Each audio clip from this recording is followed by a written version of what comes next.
Hello everyone and welcome back to another Fam 2 Cents cooking video, and today we're making boneless beef chuck steaks with some baked potatoes, all in the Ninja Foodi. I'm telling you guys, this Ninja Foodi was definitely the best gift that you guys have gotten me. I love it so much, man. It is really nice. So I seasoned these very simply: onion powder, garlic powder, salt, and steak seasoning. Just keeping it simple. Put them in there on the the air crisp setting. I didn't do them on the bake. I did it on the air crisp setting because I wanted to see how that was, and they were elevated on the rack as opposed to in the little tray. I guess what do you call it?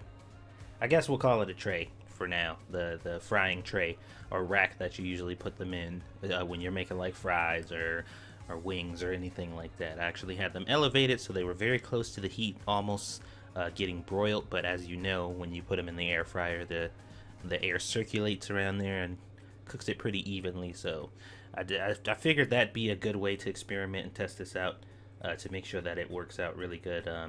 Also, I forgot to mention I used Worcestershire sauce. You guys saw that, or Worcestershire, whatever. Nobody knows how to pronounce that.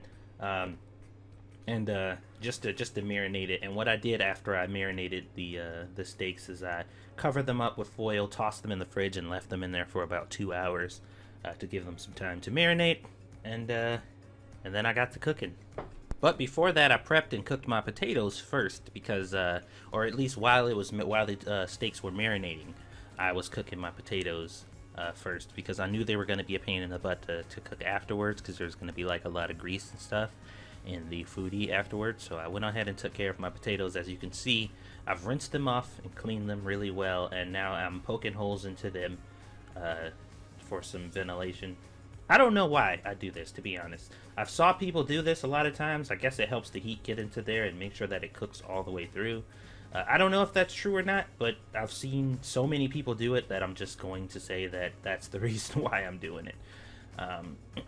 What I also did with the potatoes is after I got done puncturing them, I got some oil, some cooking oil, and rubbed them in the oil and lightly salted them, and just put them in there on the baking or the air frying setting and just let them do their thing.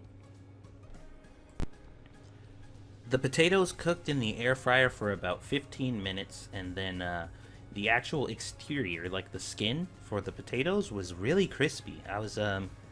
I mean, I guess that's what I should have expected. It was oily. You put it in there on the air crisper, and it got really crispy. But what I did was I wrapped them up in foil and set them to the side so they can stay hot while I cook and prep the steaks. And they did the entire time.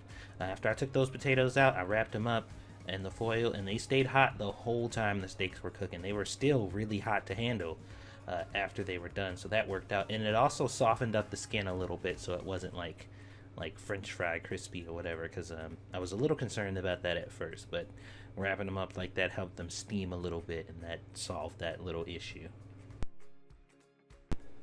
So after all that was said and done, it was time to take out the rack and get these steaks in there, or at least one of them, because this thing's not that big, not big enough to fit both. So I was able to get one of them in there at a time.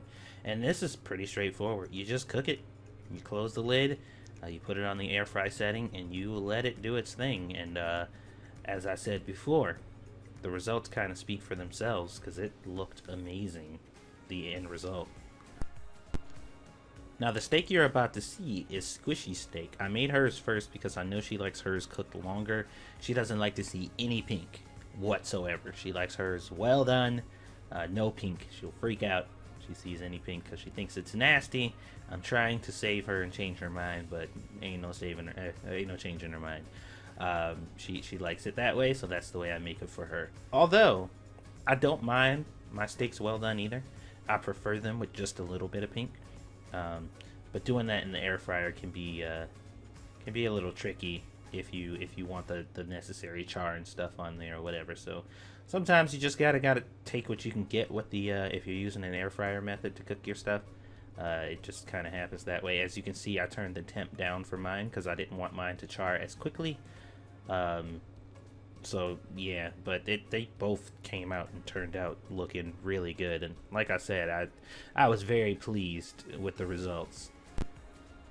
Checking on my steak the first time around, it looked pretty good. As a matter of fact, most people probably would have taken their steak out now at this point, but it hadn't gotten the amount of char that I wanted on there.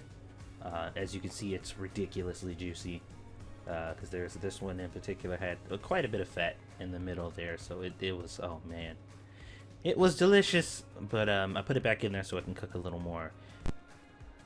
Once my steak got done, what I did was I took it out, I put it on a plate, wrapped it in foil to allow it to rest for some time while I prepped the potatoes, the baked potatoes that I made. I know I've seen a lot of people say that you should allow your steak to rest about half the time you cooked it. Some people say just as long as you cooked it, but I mean, I don't got time for that. I don't have that much of an affinity for steak where I'm just like, oh wow, waiting that long changed everything. Like it some things that I see chefs talk about and do or whatever, as a pleb, I don't understand the point behind them. And some people say that it makes a difference, but every time I try them myself and then I taste it, I'm like, I don't see it. I don't see what the huge difference was that made me have to wait an extra 15, 20, 30 minutes to eat my steak. Like, I don't get it. It wasn't worth the wait. But like I said, I'm just a pleb, so what the hell would I know? But I did wrap it up because I figured it could at least get some time to redistribute those juices while I wait for or while I'm prepping the potatoes, I should say. Now, prepping the baked potato is something that I've always found fun to do because this was something that I used to have a very hard time with before, but I found out a pretty good method in order to make it really good. So as you can see, I cut it open and then I pushed along the two ends of the potato to kind of spread it open. And what I like to do is I like to take a fork and go right in there and just start shredding as much as I can along the sides of the potato. And I like to get all of that mushed and mashed up in there to where basically you have essentially what is the consistency of a mashed potato. Now, it can be a little difficult to do just as it is. So what I do is I add butter. I'll put in I'll add butter to it to make it a little bit easier, or to loosen it up a bit, because like I said, when you're getting in towards the skin, sometimes it gets really stuck or whatever. So adding some butter to it, first of all, makes the consistency nice. Like it gets the potatoes like nice and creamy and everything, and it helps and makes it a little easier for you to kind of get in there and mash up the sides. And once you've gotten as much as you can get from the sides, like you're basically scraping the skin of the potato while you're mashing it up, then you are good to go at that point. You can go ahead and add your cheese and whatever else you're going to add. I add the cheese, a little bit of cheese right into the potato first. And once I put the cheese directly into the potato and mash that up, I put a little bit more on top because you can never have too much cheese.